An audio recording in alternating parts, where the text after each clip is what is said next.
શ્રી સ્વામિનારાયણ ભગવાનની જય. જાનબાઈ, પણ જાનબાઈ શ્રદ્ધાળુ હતા અને નકલંગ મહાદેવ છે મહુવાની પાસે, દરિયા કિનારા ઉપર મહાદેવજીનું મંદિર છે. તો એમને એક નિયમ હતો, રોજ સવારે પિથલબાઈ ત્યાં આગળ દૂધની લોટી લઈ અને મહાદેવનું જે શિવલિંગ છે એ શિવલિંગ ઉપર ચડાવવા માટે જાય. હવે રસ્તાની અંદર કોઈ સાધુ મળે, સંન્યાસી મળે, જોગી મળે, એને દૂધ પાઈ દે અને એવો વિચાર કરે કે મહાદેવજીએ મારો દૂધનો સ્વીકાર કર્યો, કારણ કે રસ્તાની અંદર કોઈ સાધુ, સંન્યાસી, બાવા, વૈરાગી જતી, એને મેં આ દૂધ પાઈ દીધું. ભગવાન સ્વામિનારાયણ ત્યાં પધાર્યા અને ત્યાં આગળ ઋષિઆનંદ એ પૂજારી હતા અને આ તો બાળ બ્રહ્મચારી નીલકંઠ વર્ણી, કૃષ શરીર, આકર્ષક, મનોહર, ચિત્તાકર્ષક, એમની ઉપસ્થિતિથી કાંઈ દિવ્ય વાતાવરણ પ્રસરે. એટલે એમણે કીધું, મહારાજ આ તીર્થસ્થાન કહેવાય, અમારા પર કૃપા કરો તો તમે અહીંયા આગળ 5 દિવસ માટે રોકાવો. તો કીધું સારું, વાંધો નહીં, 5 દિવસ માટે રોકાય. તો રોજ સવારે નીલકંઠ વર્ણી દરિયામાં સ્નાન કરવા માટે જતા. અમે એક વખત દરિયામાંથી સ્નાન કરીને પાછા આવતા હતા રસ્તાની અંદર, અને એમને જોવું તો મહાદેવના મંદિર તરફ પેલા બહેન એ જોયું કે આ કોઈક વર્ણી આવે છે, અને એ તો શ્રીજી મહારાજ તો નાસિકાગત દ્રષ્ટિ રાખી અને એકદમ ઝડપથી મહારાજ ચાલતા હતા. અને બહેને જોયું, આમ આકર્ષણ થયું, પણ નીકળી ગયા, ક્રોસ થઈ ગયા. અને એકદમ જ એને ખબર પડી કે આ દૂધની લોટી એમને પાઈ દઉં. એટલે એકદમ કીધું, મહારાજ ઊભા રહો. શ્રીજી મહારાજે સાંભળ્યું, એનું કલ્યાણ કરું. તો મહારાજ જાણતા હતા કોણ છે આ બેન, એને ખ્યાલ હતો મહારાજને. એટલે શ્રીજી મહારાજ ઊભા થયા. હવે ઊભા થઈ ગયા, ઘાંઘા થઈ ગયા હતા, કારણ કે મૂર્તિ એટલી બધી આકર્ષક હતી, મૂર્તિમાં જોડાઈ ગયા હતા. કંઈક જુદો જ અનુભવ થઈ રહ્યો હતો એમને, કે શું કરું શું ન કરવું ખબર નથી. કે બેન આ લોટીમાં શું? હા મહારાજ દૂધ છે, આપ પીશો. મહારાજ પાસે કમંડળું, ગરણું.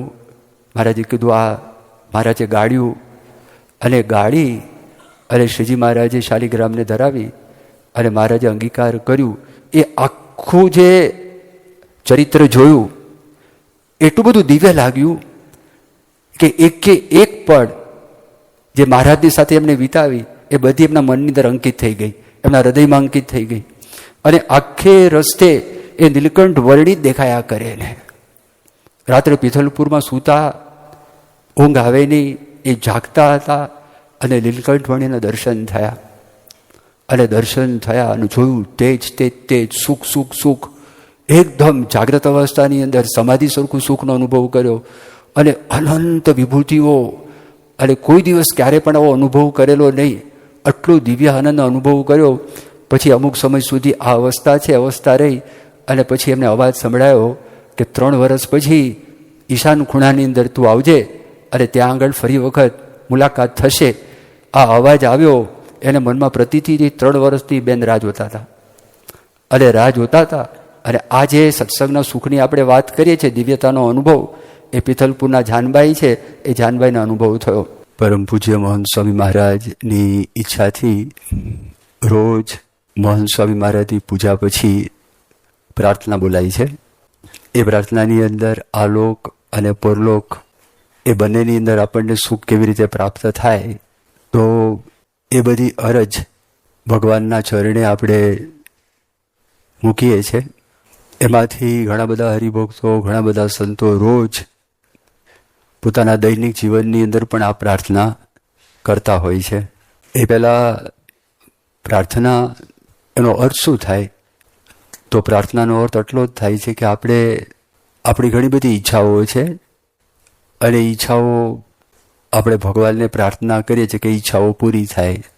પોતા માટેની ઈચ્છા હોય, કુટુંબ માટેની ઈચ્છા હોય, સમાજ માટેની ઈચ્છા હોય, દેશ માટેની ઈચ્છા હોય, વિશ્વ માટેની ઈચ્છા હોય. એ કોઈ પણ ઈચ્છા હોય, ઈચ્છા આપણે ભગવાનને પાસે રજૂ કરીએ છીએ કે આપ અમારા પર કૃપા કરજો અને આ બધી ઈચ્છાઓ અમારા જીવનમાં પૂરી થાય. માણસના જીવનની અંદર જ્યાં સુધી આભારની ભાવના હશે, માણસના જીવનમાં જ્યાં સુધી ભૂલોનો પસ્તાવો હશે, માણસના જીવનની અંદર જ્યાં સુધી નિર્બળતાનો અનુભવ થતો રહેશે, અને જ્યાં સુધી માણસના જીવનમાં સુધારાની વૃત્તિ રહેશે, ત્યાં સુધી માણસ છે પ્રાર્થના કરતો રહેશે. આભારની લાગણી આ લોકની અંદર આપણે જોઈએ છીએ કોઈ વ્યક્તિ આપણને મદદ કરી હોય તો આપણે એમનો આભાર માનીએ, જેને ફિલિંગ ઓફ ગ્રેટિટ્યુડ કહેવાય, કૃતજ્ઞતા કહેવાય. કોઈક શિક્ષકે આપણને કંઈ શીખવાડ્યું હોય, કોઈક મિત્રએ આપણને મદદ કરી હોય, તે બધાને આપણે આભાર માનતા હોઈએ છીએ. એમ એવી રીતે માણસ થોડોક ઊંડો ઉતરે અને ઊંડો ઉતરીને એના મનની અંદર વિચાર થાય કે આ મનુષ્ય જીવન છે આપણું ટકે છે, તેની પ્રાથમિક જે જરૂરિયાતો છે એ ભગવાન સિવાય કોઈ માણસે બનાવી નથી. આપણને અનાજ સિવાય ચાલે નહીં તો જમીન ભગવાને બનાવી, પાણી સિવાય ચાલે નહીં, વરસાદ છે આપણે પાડતા નથી, પ્રકાશની જરૂર પડે તો સૂર્ય આપણે બનાવ્યો નથી, હવાની આપણને જરૂર પડે તો હવા પણ આપણે બનાવી નથી. તો જો પ્રામાણિક માણસ હોય તો પ્રામાણિક માણસ પોતાના મનની અંદર એવો વિચાર કરે કે જેણે આ બનાવ્યું છે એનો ખૂબ ખૂબ આભાર. મને આવા માતા પિતા આપ્યા, એ જેણે આપ્યા છે એમનો આભાર. મને આવા ભાઈ બહેન આપ્યા તો એનો આભાર માનું છું. મને શરીરે બધી રીતની અનુકૂળતા છે, સ્વસ્થતા છે, તો એ પણ ભગવાનનો હું આભાર માનું છું. એ આભારની જે ભાવના છે એ જ્યાં સુધી હશે ત્યાં સુધી માણસ છે પ્રાર્થના કરતો રહેશે. હવે જ્યારે સ્કૂલની અંદર અભ્યાસ કરતા હતા તે વખતે ઘણા બધા વિષયોમાં એક વિષય અમને નૈતિક વિજ્ઞાનનો હતો, મોરલ સાયન્સ. હવે એમાં એક પ્રસંગ આવે છે કે એક રાજા હતા, બહુ ઘમંડી હતા, અને રાજા પોતે એવું જ માનતા પોતે જ ભગવાન છે, ભગવાનનું અસ્તિત્વ છે જ નહીં. અને નાનપણમાં જો બાળકોને, બાલિકાઓને એટલે એના સંતાનને જો ભગવાનની વાત કરવામાં ના આવે, તેનો ઉછેર જ્યારે થાય ને મોટો થાય ત્યારે ભગવાનમાં એ માણસ માને જ નહીં. હવે રાણી ગર્ભવતી હતા અને થોડા સમયમાં રાણીને સંતાનની પ્રાપ્તિ થવાની હતી. એટલે રાણીને આવીને વાત કરી કે જો મારે એક પ્રયોગ કરવો છે, અને પ્રયોગ એવો કરવો છે કે તારે એક પણ શબ્દ ભગવાન સંબંધી તારા સંતાનને કહેવાનો નહીં, અને જો તું સંતાનને ભગવાન સંબંધી કંઈ પણ વાત કરીશ અને મને ખ્યાલ આવશે તો હું તને દેહાંત દંડની સજા આપીશ. બધા મંત્રીઓને વાત કરી દીધી, તમારામાંથી કોઈ પણ વ્યક્તિએ ભગવાનની કાંઈ પણ વાત મારા સંતાનને કરવાની નહીં. અને બધા જાણતા હતા રાજા હતા, ક્રૂર હતા, અને રાજાને જો શંકા પણ પડે તો મારી નાખે.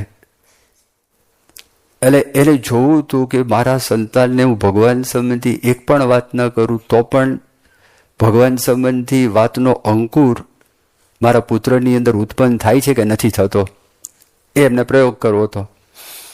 અને સાબિત કરવું હતું ભગવાન નથી. અને પછી તો સંતાનનો જન્મ થયો, સંતાન ધીરે ધીરે મોટો થવા લાગ્યો.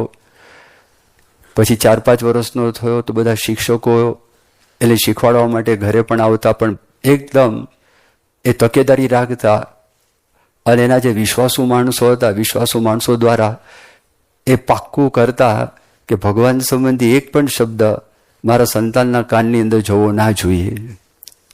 લગભગ 10 વર્ષનો થયો એટલે રાજા એક વખત પોતાના ઝરૂખાની અંદર સૂર્યનો અસ્ત થઈ રહ્યો હતો. એનો જે મહેલ હતો તો ટેકરી ઉપર હતો, એટલે ત્યાંથી સૂર્ય અસ્ત થતો હોય બહુ સારી રીતે દેખાય. એટલે એના પ્રાંગણની અંદર બગીચો હતો મોટો, સરસ મજાનો. એનો કુંવર ત્યાં આગળ રમતો હતો ઝરૂખાની અંદર. એણે જોયું કે મારો કુંવર અહીંયા આગળ રમે છે, એને જોઈને રાજી થતા હતા. હવે એ સૂર્ય અસ્ત થઈ રહ્યો હતો, અને તે જ વખતે એણે જોયું પોતાનો જે કુંવર એ ઘૂંટણ ઉપર પડી ગયો, અને જે દિશાની અંદર સૂર્ય હતો એ દિશાની અંદર હાથ જોડી એટલે પોતે કંઈ ગણગણતો હતો. આને બહુ નવાઈ લાગી. એ સીધા ઉપરથી નીચે આવ્યા, નીચે આવીને એના પુત્રની પાછળ ઊભા રહી ગયા સાંભળવા માટે કે આ શું બોલે છે, મારે સાંભળવું છે. એને કંઈ બરોબર સંભળાયું નહીં. એના દીકરાને કીધું તું શું કરતો હતો? એને પિતાજીને વાત કરી કે પિતાજી, હું તો જેણે આ સૂર્ય બનાવ્યો એને આભાર માનતો હતો. અત્યારે આ પવન વાહી રહ્યો છે, આ બધા પક્ષીઓ પોતાના માળા તરફ જઈ રહ્યા છે, વાતાવરણ એકદમ ખુશનુમા છે, તો જેણે બનાવ્યું હશે તેમનો હું આભાર માનું. તું બોલ, તને આ વાત કોને કરી? કે કોઈ નહીં. તું પહેલી વખત આવું કરે? પહેલી વખત જ. તારી માએ વાત કરી છે? ના. તારા શિક્ષકોએ વાત કરી છે? ના. કોઈ મારા મંત્રીઓએ વાત કરી છે? ના. તે વખતે રાજાનું પરિવર્તન થાય છે. એટલે રાજાના મનની અંદર થયું કોઈક ઇન્નેટ વસ્તુ છે માણસની અંદર, કોઈક મોરલ સેન્સ છે કે જેના આધારે જ્યાં સુધી આભારની સાચા અર્થમાં લાગણી હશે તો એ માણસ વિચારશીલ છે, પશુ નથી.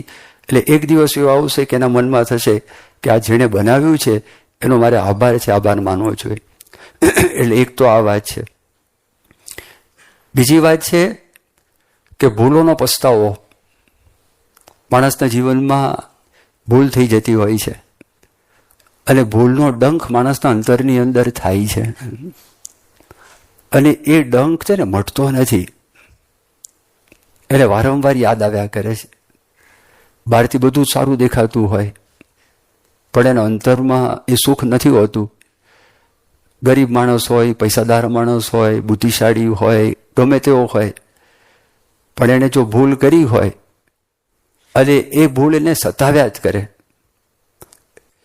એટલે એને જો કોઈ ભગવાન કે સંત મળે, એની પાસે પોતાની વ્યથા રજૂ કરે તો તે વખતે એના અંતરની અંદર ટાઢકનો અનુભવ થાય છે. એના પરથી પણ એને ખ્યાલ આવે છે કે ભાઈ આ વસ્તુ છે, ભગવાન કે સંત સિવાય આનું નિરાકરણ કોઈ કરી શકે એમ નથી. તો ભૂલોનો પસ્તાવો. કાઠિયાવાડની અંદર એક દરબાર હતા, એના એક નજીકના બહુ જ મોટા ભાયાત.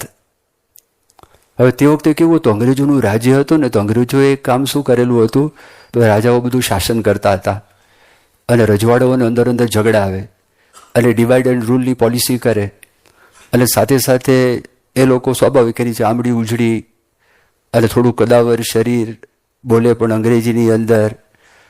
તો આપણા બધા રાજાઓ હતા, એના કુંવરો હતા, એના માટે સ્પેશિયલ કોલેજોની સ્થાપના કરી, સ્કૂલની સ્થાપના કરી અને ત્યાં એને ભણાવવા લાગ્યા ઇંગ્લિશની અંદર. અને બધી જ પ્રકારનું એજ્યુકેશન, હોર્સ રાઇડિંગ હોય તો ઘોડા દોડાવવા, ચલાવવા, પોલો રમત રમવી, સ્વિમિંગ કરવું, એ બધી જ પ્રકારનું શિક્ષણ પણ આપે અને પ્રશાસન છે કેવી રીતે કરવું એ પણ શીખવાડે, સ્વાભાવિક છે. હવે એ હોય તો માણસને તે વખતે વિલાયત જવાનો શોખ. તો વિલાયતની અંદર ત્યાં આગળ જઈએ, ત્યાં આગળ પણ આપણે ભણીએ, ત્યાં આગળ પણ શીખીએ. ગાંધીજી પણ ગયા હતા, સરદાર વલ્લભભાઈ પટેલ પણ ગયા હતા, ઘણા બધા આપણા દેશના માણસો ગયા હતા ને અહીંયા આગળ આવીને તૈયાર થયા હોય. એમાં આ વ્યક્તિ પોતે વોચશોપ કરવા માટે પણ બધા જતા, પાસે પૈસા પણ પુષ્કળ હોય. તો આ ફ્રાન્સ, પેરિસ ગયેલા, એના ભાયાત એકદમ નજીકના. અને પેરિસ તે વખતે તમે જો દુનિયા અંદર વિષય ભોગની ભૂમિ, દારૂ, માટી, અવેરી, તમે જે કાંઈ કહો, તમારી પાસે પૈસા હોય તો પૈસાથી તમે બધું જ ખરીદી શકો એવું પેરિસની નામના આખા દુનિયાની અંદર. એ ત્યાં આગળ ગયા હતા, ન કરવાના બધા જ કુકર્મ, જે કાંઈ કહીએ બધા જ કુકર્મ એણે કર્યા હતા. એ જુવાનીની જે હતી ને એકદમ એની મદ, તો એમાં બધું થયેલું હતું. પણ એ સાથે આવ્યું, માણસે વિષય તો ભોગવી લીધા અને ભગવાનની મૂળભૂત આજ્ઞાઓ છે, આજ્ઞાઓ પણ તોડીને લોપી. પણ આ બધી વૈશ્વિક એક તંત્ર ચાલે છે, વૈશ્વિક નિયમો છે, એ ઘણી વખત માણસને ખ્યાલ નથી આવતો. આ ટ્રાફિક નિયમનો લોપ કરીએ તો એ તકલીફ પડે, તો આ તો સનાતન નિયમો છે. તો નિયમોમાં કોઈ ફેરફાર કરે તો એને તકલીફ થયા વગર એ જ નહીં. એટલે એ ભેગું ને ભેગું યોગીજી મહારાજ ગોંડલ આવેલા અને આખો આ પ્રસંગ છે ને યોગીજી મહારાજના જીવન ચરિત્રની અંદર પણ આની નોંધ લીધેલી છે. તો સ્વામી પાસે આવ્યા, કોઈકે વાત કરી, હરિભક્તને મળ્યા હશે કે યોગીજી મહારાજ પાસે જાઓ તો તમારા દિલમાંથી ડંખ છે ને, ડંખ નીકળી જશે ને પ્રાર્થના કરજો. એકદમ દિલથી, ખરા દિલથી આવ્યા, ગોંડલ મંદિરની અંદર ભગવાન પાસે પ્રાર્થના કરી, અક્ષરદેરીમાં ગયા, પ્રદક્ષિણા કરી, યોગી બાપાને મળવા માટે ગયા. અને યોગીજી મહારાજની પાસે નિષ્કપટ થયા. જેટલા પાપો કરેલા હતા, જેટલી ભૂલો કરી હતી, એ બધી જ વાતો એ યોગીજી મહારાજ પાસે રજૂઆત કરી દીધી. અને એ રડી પડ્યા, ધ્રુસકે ને ધ્રુસકે. યોગીજી મહારાજે ખાલી સ્પર્શ કર્યો, શીતળ સ્પર્શ, એને પ્રતીતિ થઈ કે મારા પાપ બળી ગયા છે. એટલે જ્યાં સુધી માણસને ભૂલોનો પસ્તાવો છે ત્યાં સુધી પણ માણસ પ્રાર્થના છે એ પ્રાર્થના કરતો રહેશે. જ્યાં સુધી નિર્બળતાનો અનુભવ છે ને, તો મારા બળે કરીને આ કામ થાય એવું નથી. તે વખતે પણ ભગવાનના બળની જરૂર પડે. અર્જુન એ બાણાડી હતા, શૂરવીર હતા. અર્જુનને કોઈ મૃત્યુનો ભય નહોતો. અર્જુને લોકાંતર ગતિની ચિંતા હતી. એણે કીધું કે મારા સગાવાલા સાથે લડું છું, ગુરુજનો સાથે લડું છું, તો મર્યા પછી મારી ગતિ કઈ થશે? તો લોકાંતરની ગતિ એની તો ચિંતા એમના મનમાં હતી. પણ એ જે યુદ્ધ ચાલતું હતું, તો યુદ્ધ વખતે એ અર્જુનને એમ થયું કે ભાઈ આમાં તો મારું કામ નથી. કૃષ્ણ ભગવાનની સ્તુતિ કરે છે, પ્રાર્થના કરે છે, એમનો આશરો કરે છે, અને એમાંથી પોતે બહાર નીકળે છે. એવા અમુક પ્રસંગો આવી જાય જીવનની અંદર, જે જીવનમાં ઓટોમેટિક એના મનમાં થાય. અમે 1982ની સાલમાં પૂજ્ય ડૉક્ટર સ્વામીની સાથે બાપાની આજ્ઞાથી અમારે વિદેશની અંદર સત્સંગના પેલા માટે જવાનું હતું. તો વિચરણ કરતાં કરતાં અમેરિકામાં અમે લોસ એન્જલસ આવેલા. એટલે લોસ એન્જલસની પાસે જ બેકર્સફિલ્ડ કરીને એક જગ્યા છે, ત્યાં આપણે એક હરિભક્ત રવિન્દ્રભાઈ પટેલ એની મોટલ હતી. હવે એ મોટલની અંદર પોતે ત્યાં આગળ બધું સંભાળતા હતા. એક વખત પેલા માણસો આવ્યા, અને જેને આપણે કહીએ ને કે બંદૂક લઈને, અત્યારે આપણે શબ્દો બોલાતા નથી એટલે હું બોલતો નથી, પણ એ જે સ્પેશિયલ છે કે જ્યાં મોટાભાગના બધા ગુનાહો એ જ લોકો કરતા હોય છે. એ દાખલ થયા અને દાખલ થઈને બંદૂક ધરી સીધી જ, અને જોયું કે આ તો કાંઈ થાય એવું છે નહીં. એને લઈ ગયા, ચોરી કરી લીધી. ચોરી કર્યા પછી એને બંદૂક રાખી, મોટલની જ રૂમ છે, રૂમમાં લઈ ગયા. રૂમમાં લઈ જઈને એને ટેપથી બાંધ્યા, સુવાડી દીધા ઊંધા, અને પાછળ 2 હાથ, પગ પણ બાંધ્યા, હાથ પણ બાંધ્યા. આ બધું જ કર્યું. અને સીધો જ એને ત્યાં આગળ ટ્રિગર છે માથા ઉપર દબાવી, પણ આમના હાથ છે એ ત્યાં આગળ સુવાડેલા હતા અને મોઢું બંધ કરેલું હતું. અને મનથી એણે પ્રમુખ સ્વામી મહારાજને યાદ કર્યા. અને પ્રમુખ સ્વામી મહારાજને યાદ કરીને મનથી પોતે એવું બોલ્યા કે સ્વામી આપને આ છેલ્લા દંડવત છે. અને પેલા ટ્રિગર દબાવી, ફૂટી નહીં. 2 વખત કર્યું, એને અવાજ આવે તો ખાલી ગડબડ લાગે છે. જેમ શાસ્ત્રીજી મહારાજના વખતમાં રણછોડભાઈનું થયું હતું ને, રણછોડભાઈને મારવા માટે પેલા આવેલા હતા. એને કીધું કે જો ભગવાન કરતા છે, આ સંત મારીને કરતા છે, અને એમની ઈચ્છા હશે તારી ગોળીથી મારીશ, બાકી તમને કશું થવાનું નથી, માર જા. એની તો વિડીયો પણ પડી ગઈ. અને દબાયું, કશું થયું નહીં, અને બચ્યા. નિર્બળતા. હવે આમાં કાંઈ કરતાં કાંઈ થાય એવું છે જ નહીં. પ્રફુલભાઈ પટેલ કરીને લંડનના આપણા હરિભક્ત, બહુ બાહોશ વ્યક્તિ, પેલા આફ્રિકા હતા. અને યોગીજી મહારાજ 1970ની સાલમાં ગયા હતા. અને તે વખતે એરપોર્ટ ઉપર લેવા માટે બધી વ્યવસ્થા પણ એમણે કરેલી હતી. અને જેટલા સ્કોટલેન્ડ યાર્ડના ચીફ એમને પણ યોગી બાપા પાસે મોકલેલા હતા. પછી ખ્રિસ્તી ધર્મના જે વડા હતા, લેમ્બેથ પેલેસની અંદર ડૉક્ટર રામસે કરીને એ જે મુલાકાત કરવાની હતી, તો મુલાકાતમાં પણ એ, અને એટલા બધા યુગાન્ડાથી બધાને કાઢેલા હતા. તો બધા માણસોને ત્યાં આગળ ફરી વખત પુનર્વસન કરે, રિહેબિલિટેશન કરે, એની અંદર પણ આગળ પડતો ભાગ લેનારા જ એ વ્યક્તિ. લંડનમાં નગરયાત્રા 1970ની સાલમાં જે સેન્ટ્રલ લંડનમાંથી નીકળી, તો એની અંદર પણ બધી જ પરવાનગી લાવનારા, બધી વ્યવસ્થા કરનારા આ પ્રફુલભાઈ પટેલ. અને બહુ જ બાહોશ વ્યક્તિ, એકદમ સખત અને સ્પષ્ટ વક્તા. અને પાછા એ યોગીજી બાપાના શિષ્ય. અને પ્રમુખ સ્વામી મહારાજના પણ શિષ્ય એ તાજ હોટેલની અંદર પોતે હતા. અને પછી તો પેલા લોકો તો ટેરરિસ્ટે તો ધમાલ મચાવી દીધી. પછી NSG નેશનલ સિક્યુરિટી ગાર્ડ્સ આવ્યા, એ લોકોને ફ્લશ આઉટ કરતા હતા. ક્યાં છે અવડી મોટી હોટેલ, અને હોટેલની અંદર ઘણી બધી રૂમ. અને પછી તો રાત્રે 2 વાગે એના રૂમમાં ટકોરા વાગ્યા. અને નેશનલ સિક્યુરિટી ગાર્ડ હતા ને, જેમ ટેરરિસ્ટ લોકોના જેવા કપડાં હતા ને એવા કપડાં પહેરીને આ દાખલ થયેલા. અને રાત્રે અંધારામાં આ તો ખોલે નહીં. એ કે આનો અવાજ કે ખોલશો નહીં તો આને તો હું ફાયરિંગ કરીને તોડીને મારી નાખશું તમને. એને થયું કે આ ટેરરિસ્ટ જ છે. તો એ પ્રફુલ્લભાઈ પટેલ કોઈથી ગભરાય નહીં, કોઈથી ડરે નહીં, કોઈ દિવસ રડ્યા નથી, ઘણાને રડાવ્યા છે એવા એક માણસ. અને કે એટલા ઢીલા થઈ ગયા. આ આખા પ્રસંગનું વર્ણન પ્રમુખ સ્વામી મહારાજ પાસે કરતા હતા. તો પ્રમુખ સ્વામી મહારાજ પાસે એ ધ્રુસકે રડી પડ્યા તિથલની અંદર. આ મારા ખ્યાલથી 2008માં થયેલું. હા, 2008માં. તો એ 2008ની અંદર તો એ ધ્રુસકે એ ત્યાં આગળ છે, એ ત્યાં રડી પડ્યા. જો નિર્બળતા, હવે નિર્બળતા તરત જ કરશે તો ભગવાન કરશે. આમાં બીજા કોઈની તાકાત નથી. એ ભગવાન જ કરી શકે, બીજું કોઈ કરી શકે એમ નથી. અને સુધારાની વૃત્તિ હોય અને પોતાના બળે કરીને એ થતું ના હોય તો ભગવાનને આપણી સિસ્ટમ એવી ગોઠવી છે, આપોઆપ અંતરથી પ્રાર્થના થઈ જાય. માણસ વ્યસન મૂકવા માટે પ્રયત્ન કરતો હોય, થતું ના હોય, અને અંતરથી એકદમ ભગવાનને પ્રાર્થના કરે કે ભાઈ હું આ 5 વર્ષથી પ્રયત્ન કરું છું, કે કૃપા દ્રષ્ટિ કરો, દયા દ્રષ્ટિ કરો, આમાંથી હું મુક્તિ પ્રાપ્ત કરું. તો માણસને સુધારાની વૃત્તિ હોય તો પણ એ પ્રાર્થના કરશે. તમે બીજું જો ખરા હૃદયથી જે વ્યક્તિ પ્રાર્થના કરે છે એ બધી જ પ્રાર્થના ભગવાનને પહોંચે છે. અને ખરા હૃદયથી પ્રાર્થના આપણે જો કરી હોય, વ્યવસ્થિતપણે આપણે જો પ્રાર્થના કરી હોય તો ભગવાન સાંભળે છે, ભગવાન એનો જવાબ પણ આપે છે. ખાલી આપણે ધ્યાન એ રાખવાનું હોય છે, આપણને જે જોઈએ છે દરેક વખતે ભગવાન ના આપે, પણ આપણે જીવનમાં જે કામનું છે ને એ આપે.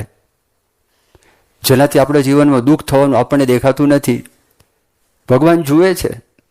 આખું સૃષ્ટિ બનાવનારા ભગવાન છે, બધાને સુખ આપનારા ભગવાન, એને કોઈ સ્વાર્થ નથી.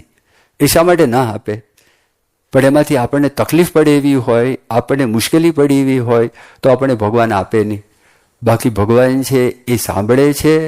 પરોક્ષની અંદર પણ તમે બધા પ્રસંગો જો, સાથે સાથે સંપ્રદાયના બધા પ્રસંગો જો, તો સંપ્રદાયના પ્રસંગોની અંદર પણ આપણને આ દેખાય છે કે આ વાત છે એ વાત સાચી છે, અને ભગવાન છે એ સાંભળે છે અને ફળે છે. ક્યારેક આપણું પોતાનું પણ હોય તો પણ ભગવાન છે એ પોતે સાંભળતા હોય છે, અને સાંભળીને ભગવાન આપણને સહાય કરતા હોય જ છે. જ્યારે પહેલી વખત માણસ ચંદ્ર ઉપર ગયો ને, હવે એ ચંદ્ર ઉપર ગયો તો એ જે આખું રોકેટનું ડિઝાઇન જેમણે કરેલી હતી એ વર્નર ફોન બ્રાઉન કરીને જર્મનીના માણસ હતા. અને એવું કહેવાય છે 20મી સદીના આ અવકાશી જાદુગર હતા. 20th સેન્ચુરી સ્પેસ વિઝર્ડ જર્મનીના હતા. અને એ વ્યક્તિ પહેલી વખત એમણે એક રોકેટ બનાવ્યું, અને હિટલર તે બાજુમાં ઊભો હતો. અને હિટલર કે તમને ડેમોન્સ્ટ્રેટ કરો, બીજું વિશ્વયુદ્ધ ચાલતું હતું. અને રોકેટ બનાવ્યું, રોકેટનું નામ હતું V2. અને એ રોકેટ જેવું બ્લાસ્ટ થયું ને, ઉડ્યું, બાજુના ખેતરમાં પડ્યું. એટલે હિટલર એનો ખભો થાબડ્યો. એને કીધું ગુડ અટેમ્પ્ટ, બહુ સારું કામ કર્યું. તો પહેલી વખત એમને આ ટાઈપના રોકેટ બનાવેલા એ માણસ. પણ હિટલર એને આખી દુનિયા સર કરવી હતી, એટલે આ લોકો ત્યાંથી ભાગ્યા. અને ભાગીને આ પોતે અમેરિકા છે, અમેરિકા પહોંચી ગયા. અને અમેરિકાની અંદર જેટલા બધા રોકેટ પહેલાં જેમિની બન્યા, પછી અપોલો શરૂ થયું, 1થી શરૂ થઈ, અને 11મો અપોલો એ રોકેટ ચંદ્ર ઉપર ગયું. એ સેટર્ન 5 રોકેટ એની આખી ડિઝાઇન કરનારા આ માણસ. હવે જ્યારે આ બધા જાણો છો ઇતિહાસ, જૂના માણસો જાણતા હશે કે પહેલી વખત રોકેટ આપણા અવકાશની અંદર બીજા ગયેલા બહાર, પણ ચંદ્ર સુધી, ચંદ્રની નજીકમાં પહોંચે અને ચંદ્રની પ્રદક્ષિણા કરે એ અપોલો 8મું રોકેટ હતું. એમાં બોરમેન કરીને કમાન્ડ મોડ્યુલ પાયલટ હતા. પછી આખું પ્રદક્ષિણા કરી, જોયું, ચંદ્ર ઉપરના બધા ફોટાઓ પાડ્યા. પછી અપોલો 9મું વિમાન પણ પ્રદક્ષિણા કરી. અપોલો 10 રોકેટ હતું, એને પણ બધી પ્રદક્ષિણાઓ કરી. પછી નક્કી કર્યું કે 3 વખત ચંદ્ર સુધી જઈ આવ્યા છે, આપણે ફરીને આવ્યા છે, આપણા અવકાશ યાત્રીઓ ત્યાં સુધી પહોંચી અને પાછા સુરક્ષિતપણે પાછા આપણા દેશની અંદર પૃથ્વી ઉપર આવી ગયા છે, એ પાક્કું થયું. પછી અપોલો 11મું એ ત્યાં આગળ જાય છે. પણ જેવું કાઉન્ટડાઉન શરૂ થયું ને, અને જેવું કાઉન્ટડાઉન શરૂ થયું, કાઉન્ટડાઉન એટલે જ્યારે રોકેટ બ્લાસ્ટ થવાનું હોય ને, તે કાઉન્ટડાઉન શરૂ થાય એટલે શરૂ કરે 10, 9, 8, 7, 6, 5, 4, 3, 2, 1 અને ફાયર. એ બોલે, એ કાઉન્ટડાઉન કહેવાય. એ કાઉન્ટડાઉન થતા પહેલા એકલો, કારણ કે જ્યારે આ હતું ને 2 માઇલના અંતરમાં કોઈ પણ હ્યુમન માણસ, કોઈ હ્યુમન એટલે કોઈ માણસ એ નજીકમાં નહીં, કોઈ વાહન નજીકમાં નહીં. કારણ કે એ જે હતું એમાં એટલું બધું બળતણ હતું કે ત્યાં આગળ ફૂટે તો બોમ્બ ફૂટે એટલો મોટો ધડાકો થાય. ખાલી આ નજીકમાં હતા અને એની જે જગા હતી એ જગાની અંદર પોતે ઘૂંટણ ઉપર પડી અને દિલથી ભગવાનને પ્રાર્થના કરી. અને પ્રાર્થના એ કરી કે ભગવાન, આ બધા ચંદ્ર ઉપર તો માણસ જાય છે, પણ એ સેફલી ચંદ્ર ઉપર પહોંચે અને પહોંચીને પાછા આવે તેવી કૃપા કરજો. એને કોઈ પૂછ્યું કે તમે શું પ્રાર્થના કરતા હતા? હું આ પ્રાર્થના કરતો હતો. પછી ઘણા બધા ઇન્ટરપ્રિટેશન લોકો કરે છે. પ્રાર્થના એવી કરી કે ભાઈ અહીંથી માણસને ચંદ્ર ઉપર અમે મોકલી શકીએ, પણ ત્યાંથી પાછા લાવવા તમારા હાથમાં જ. એ અમારા હાથમાં નથી. અમે તો ત્યાં સુધી મોકલી શકીએ પણ પાછા લાવવા અમારા હાથમાં નથી. અને ત્યાં ગયું, નીલ આર્મસ્ટ્રોંગ ગયા, પછી આ બસ એલ્ડ્રિન ઉતરીને પાછા આવ્યા. અને માઇકલ કોલિન્સ 3 જણા હતા જે કમાન્ડ મોડ્યુલમાં ફરતા હતા. એ સેફ લેન્ડિંગ થયું, આખા વિશ્વમાં મોટું જય જયકાર થઈ ગયો, બધું થયું. 12માં પણ વાંધો ના આવ્યો રોકેટને. એપોલો 12, એપોલો 13 એ જે રોકેટ જ્યારે ગયું તો ચંદ્ર 2,40,000 માઇલ દૂર, 2 લાખ માઇલનું અંતર કાપી દીધેલું. તે વખતે 13મી એપ્રિલના દિવસે રાત્રે 9 વાગે એની ફ્યુઅલ ટેન્કમાં ધડાકો થયો. અને જેવો ધડાકો થયો એની ફ્યુઅલ ટેન્ક બળતણની ટાંકી ફાટી ગઈ. અને ફાટી ગઈને સીધું કમાન્ડ મોડ્યુલ 2 હતા. તમે એનું જ રોકેટનું જો તો 363 ફૂટ ઊંચું રોકેટ હતું, આ 36 માળ ઊંચું. અને એની ઉપર જે ચંદ્ર ઉપર ગયું એ જુદું હતું, લુનર લેન્ડર એ જુદું હતું આખું, અને નીચે કમાન્ડ મોડ્યુલ રોકેટ જુદું. હવે એ ત્યાં આગળ ધડાકો થયો એ સીધું જ હ્યુસ્ટનની અંદર અમેરિકામાં એના બધા સમાચાર આવ્યા અને કીધું, એ લોકોનું ઇમરજન્સી હોય ને, બધી લાઇટ્સ બ્લિંક થવા લાગી. અને એમાં એવું આવ્યું કે ફ્યુઅલ સેલ્સ છે એ ખતમ થઈ ગયા છે, બળતણના જે હતા એ ખતમ થઈ ગયા. એ ખતમ થયા જ એનો અર્થ એમ કે થોડીક વખતમાં ધ કમાન્ડ મોડ્યુલ વિલ ડાય. એ જે આખું જે નીચેનો ભાગ હતો એ મરી જશે, એટલે એ કામ કરતો અટકી જશે. એ કામ કરતો અટકશે તો પછી આવું કેવી રીતે અહીંયા આગળ? એ મોટો પ્રશ્ન આવીને ઊભો થયો. અને જેવી આ વાતની ખબર પડી, હવે એમાંથી કેવી રીતે રસ્તો કાઢવો? ચંદ્ર ઉપર જવાનો તો કોઈ પ્રસંગ હતો જ નહીં. અને પછી તો નીચેથી સમજાવ્યું કે તમે કેવી રીતે કરો, શું કરો, આમ કરો, તેમ કરો. એમ કરતાં કરતાં આ રોકેટ છે પૃથ્વી પર આવ્યું અને આવીને માણસો બચી ગયા. અને આખા વિશ્વની તે વખતે 2 અબજ માણસની વસ્તી હતી. અમેરિકાના રાષ્ટ્રપતિ નિક્સને આખો સંદેશો કેવડાવેલો કે આ બધા એસ્ટ્રોનોટ્સ છે સેફલી રિટર્ન થાય માટે બધા પ્રાર્થના કરજો. વેટિકનમાં, રોમમાં ત્યાં પ્રાર્થના, અમેરિકામાં બધી ચર્ચીસમાં પ્રાર્થના, ન્યુયોર્ક સ્ટોક એક્સચેન્જ છે એની અંદર પણ પ્રાર્થના, એ લોકોની પાર્લામેન્ટ છે ત્યાં આગળ પણ મૌન અને પ્રાર્થના, સ્કૂલો છે સ્કૂલોની અંદર પણ પ્રાર્થના. આપણા દેશ અહીંયા સમાચાર આપણને મળેલા દેશમાં એની અંદર પણ પ્રાર્થનાઓ. એ પ્રાર્થના ચાલુ હતી.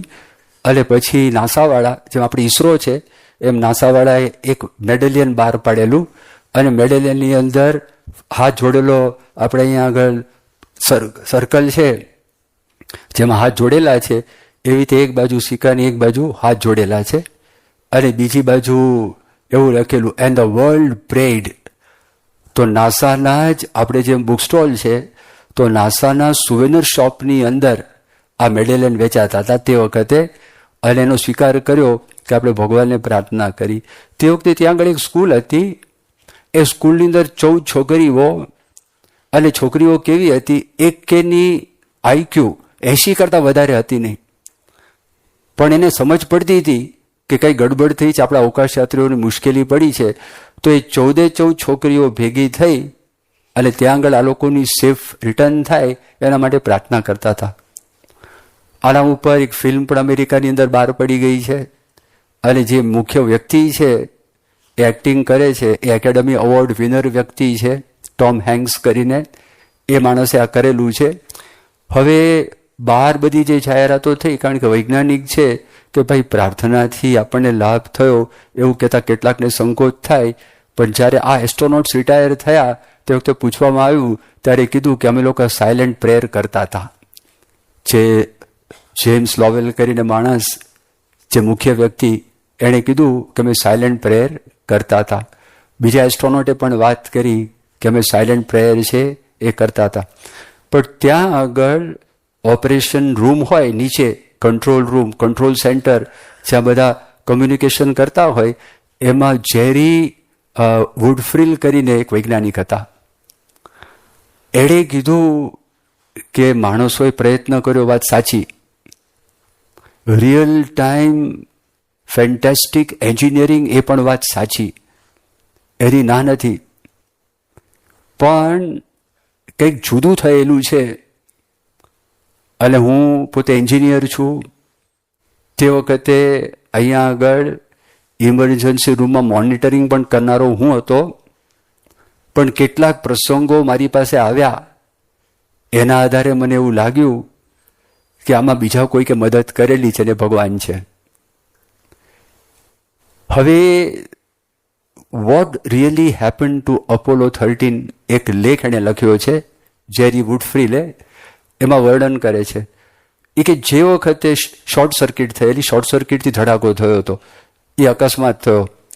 તો જે વખતે લોન્ચ પેડ ઉપર રોકેટ ઊભું હતું ત્યારે ધડાકો કેમ ન થયો? પછી બીજી વાત કરી એ કે રસ્તાની અંદર 2 લાખ માઇલના અંતરે થયું. ધારો કે ચંદ્ર ઉપર આ લોકો પહોંચી ગયા હોત અને ત્રીજો પાયલટ છે એ પ્રદક્ષિણા કરતો હતો, તે વખતે શોર્ટ સર્કિટ થયું હોત તો શું થાત? તો પેલા લોકો તો ઉપર આવી શકત નહીં. પછી એણે બીજી વાત કરી.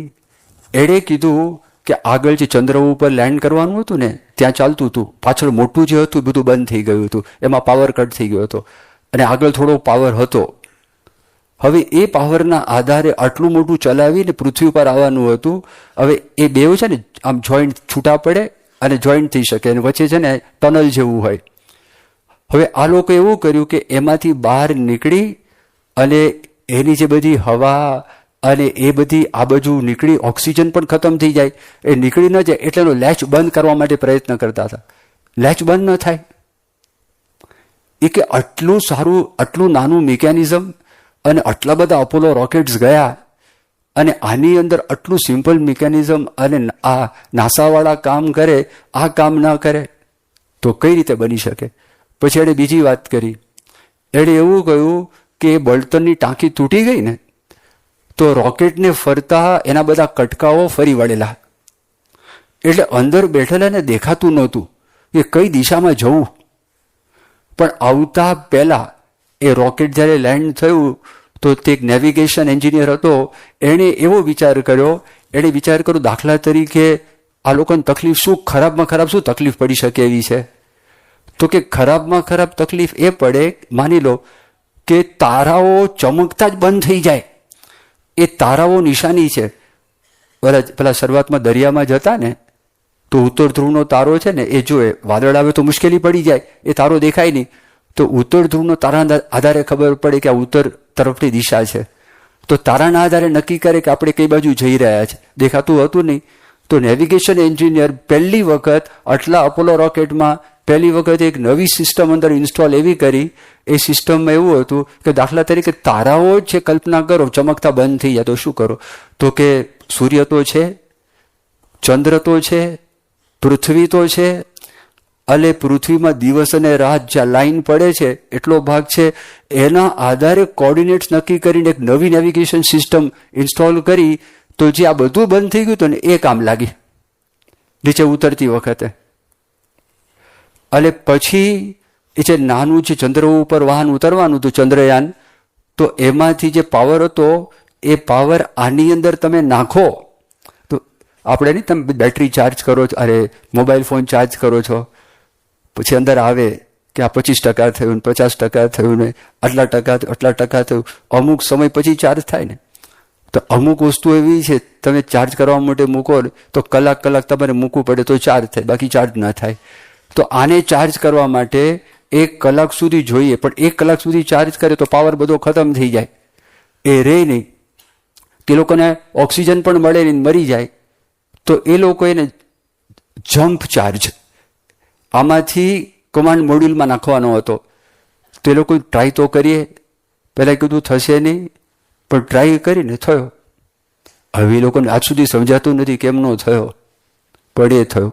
પણ જ્યારે ઉતરવાના હતા, જે ઠેકાણે ઉતરવાના હતા ત્યાં વાવાઝોડું આવવાનું હતું, અને એનું પોતાનું આ રોકેટ છે ને, જેમ સમુદ્ર હોય, સમુદ્રની અંદર સડ ના હોય, અને પછી જે દિશાની અંદર પવન હોય દિશામાં તમારું હોડકું ચાલે, એમ એ લોકોનું રોકેટ જતું હતું કે હવે શું કરવું જોઈએ, શું થાય છે. પણ જેવા અંદર દાખલ થાય ને, વાવાઝોડું બંધ થઈ ગયું, અને જે ઠેકાણે નક્કી કરેલું ને એ ઠેકાણે એ પ્લેન ત્યાં આગળ લેન્ડ થયું. એટલે આ માણસે જેરી વુડફિલ્ડ કહે છે કે આમાં માણસની તાકાત નથી. આટલા બધા તમે ભેગા કરો પ્રસંગો, એના આધારે ખબર પડે છે કે આ માણસોએ ભગવાનને પ્રાર્થના કરી, એ પ્રાર્થનાના આધારે આ લોકો બચેલા છે. એટલે જો આવો પ્રસંગ બને, તે પ્રસંગની અંદર પણ આપણને ખબર પડે છે કે આ વસ્તુ આમ છે. બીજું પણ તમે જો, મેં તમને એપોલોની વાત કરી, એવી રીતે આ બીજા વિશ્વયુદ્ધની અંદર આવા ઘણા બધા પ્રસંગો થયેલા.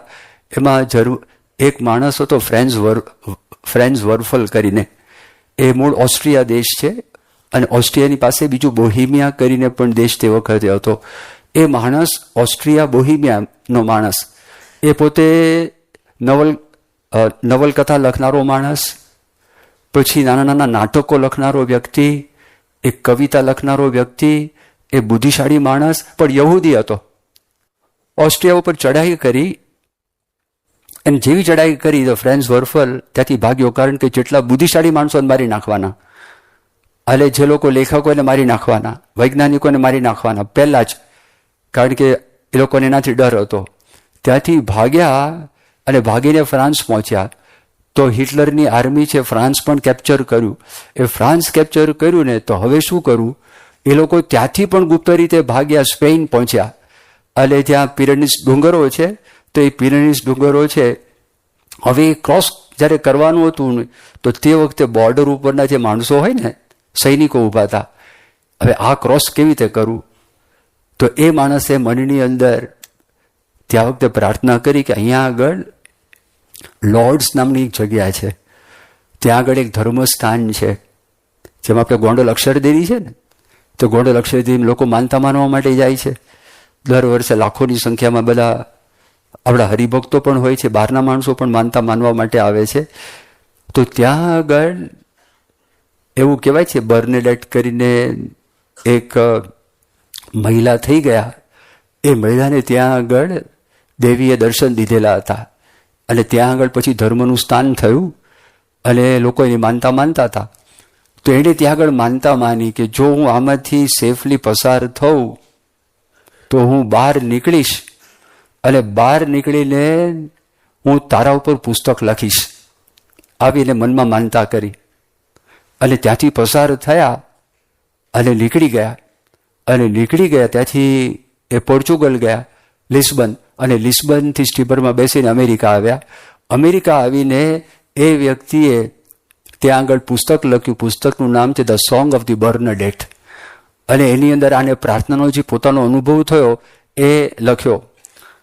અને એ પુસ્તકનું પહેલું જ વાક્ય છે, એ જબરજસ્ત વાક્ય છે. પુસ્તકમાં ફર્સ્ટ લાઈન એવું લખે છે કે those who want to believe need no explanation. Those who do not believe, explanations are not enough. જેને શ્રદ્ધા છે એને કોઈ સમજૂતી આપવાની જરૂર નથી, અને જેને શ્રદ્ધા નથી એને બધી સમજૂતી આપો ને તો એ મનાતું નથી. આ એનું પહેલું જ વાક્ય છે પુસ્તકની, બહુ ફેમસ હતું. એના પર પણ એક ફિલ્મ પડી અને એ ફિલ્મ 12 ઓસ્કર નોમિનેશન એવોર્ડ્સ એ ફિલ્મ માટે હતા. એમાંથી 4 ઓસ્કર એવોર્ડ એને પ્રાપ્ત થયા એ ફિલ્મને. આખું પ્રાર્થના ઉપર જ પુસ્તક છે. અમે તમને થોડી પરોક્ષની વાત કરી. સંપ્રદાયના દ્રષ્ટાંતો જો, તો સંપ્રદાયના દ્રષ્ટાંતોની અંદર પણ આપણને જોવા મળે છે કે ખરા હૃદયથી કરેલી જેટલી પ્રાર્થનાઓ છે ને એ પ્રાર્થનાઓ એ ફળે છે. મહારાજના વખતથી તમે શરૂ કરો અને મોહનસાઈ મહારાજના વખત સુધી જાઓ તો દરેક વખતે આપણને એવું જોવા મળે છે. જો ગુણાતીતાનંદ સ્વામી હતા તો ગુણાતીતાનંદ સ્વામી જુનાગઢમાં હતા, અને જુનાગઢની અંદર હરિકૃષ્ણ મહારાજની મૂર્તિની પ્રતિષ્ઠા કરવાની હતી. હવે એ પ્રતિષ્ઠા કરવાની હતી, એમાં થયું શું, રઘુવીરજી મહારાજ વડતાલથી પહેલાં ગઢડા ગયા, અને ગઢડા ગયા તે વખતે રઘુવીરજી મહારાજની કાન ભંભેરણી કરી કેટલાકે, જે લોકો સદભાવી નહોતા, અને એમને રઘુવીરજી મહારાજ જુનાગઢ જાય એવી ઈચ્છા નથી, એવા માણસો હતા. તો એ માણસોએ બધું કીધું કે જુનાગઢની અંદર તો પાણી, પથ્થરિયું પાણી છે, તમને ફાવશે નહીં, અને જુનાગઢની અંદર તો વિરોધ ઘણો બધો છે, અને ત્યાં આગળ તો નવાબી રાજ્ય છે, એટલે તમે ના જાઓ તો સારું. એવી બધી વાતો કરી રઘુવીરજી મહારાજ રોકાઈ ગયા. ગુણાતીતાનંદ સ્વામીને આ વાતની ખબર પડી, એટલે ગુણાતીતાનંદ સ્વામી આમ બોલ્યા કે આપણું તો એક ભગવાન છે, ભગવાન સિવાય આપણું કોઈ છે નહીં, ચાલો આપણે ભગવાનને અરજ કરીએ. એટલે ગુણાતીતાનંદ સ્વામી શ્રીજી મહારાજને પ્રાર્થના કરી, મહારાજ આ રઘુવીરજી મહારાજ વડતાલથી નીકળ્યા અને ગઢડાની અંદર પણ હરિકૃષ્ણ મહારાજની મૂર્તિની પ્રતિષ્ઠા કરવાની હતી, અને અહીંયા પણ કરવાની હતી, પણ અહીંયા આગળ નથી આવતા, તો દયા દ્રષ્ટિ કરજો, કૃપા દ્રષ્ટિ કરજો. એ જ રાત્રે સ્વપ્નમાં શ્રીજી મહારાજે રઘુવીરજી મહારાજને દર્શન દીધા, અને દર્શન દીધને રઘુવીરજી મહારાજને વાત કરી, વડતાલથી શેના માટે નીકળ્યા હતા? જુનાગઢ જવા માટે નીકળ્યા હતા, તો હવે કેમ બંધ રાખ્યું છે?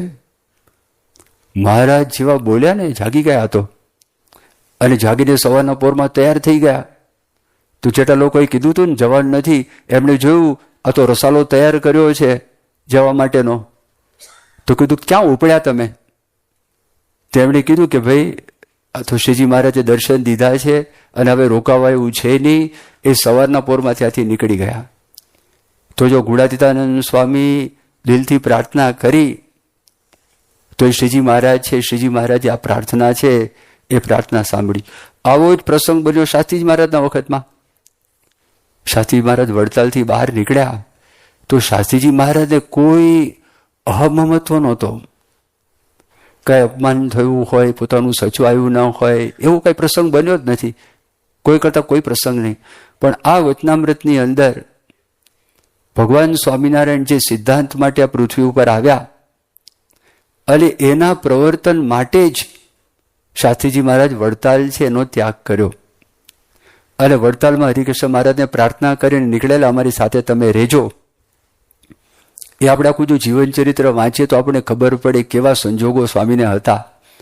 એમાંથી સ્વામી બહાર નીકળ્યા હતા, અને કેટલી એમની સામર્થ્ય, કેટલી એમની તાકાત કે તેથી નીકળ્યા. 6 જ મહિનાની અંદર બોચાસણમાં ત્યાં પ્રતિષ્ઠાનો અવસર આવ્યો, અને સ્વામી ત્યાં આગળ ગયા. યજ્ઞશાળાની અંદર અક્ષર પુરુષોત્તમ મહારાજની મૂર્તિ, અત્યારે બોચાસણની અંદર જે મૂર્તિઓ છે એ જ મૂર્તિઓ, હવે એ મૂર્તિ લોકો લાવ્યા, અને તે વખતે કોઈ કરીની વ્યવસ્થા તો નહોતી, પણ ચેઇન કંપા હતા.